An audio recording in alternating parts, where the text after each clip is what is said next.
আজ আমাদের একটা বার্থডে বাড়িতে নিমন্ত্রণ ছিল। তো সন্ধেবেলায় আমি আর রাকেশ দুজনে মিলে বেরিয়ে পড়লাম গিফট কিনতে। আর সত্যি বলতে এখন না আমাদের দুজনেরই ভীষণ টাইমের অভাব, কেননা আমার মেয়ে হয়ে গেছে, তো সেই কারণে। তারপর গিফট কিনে আমাদের সংসারের যে যাবতীয় জিনিসগুলো কেনা বাকি ছিল, তো সেইগুলোই কিনতে চলে গেলাম, গ্রসারির আইটেম।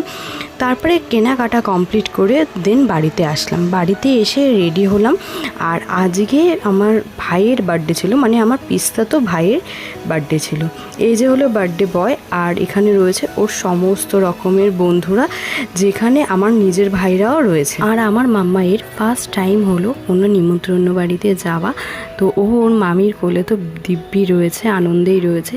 তারপরে খেতে বসে পড়েছিলাম। মেনুতে ছিল লুচি, ছোলার ডাল, ফ্রাইড রাইস, চিকেন কষা আর চাটনি, পাঁপড়, রসগোল্লা। সবার লাস্টে দিয়েছিল জিরা সোডা, যেটা পেয়ে তো আমি ভীষণ খুশি হয়েছিলাম। তো এইভাবেই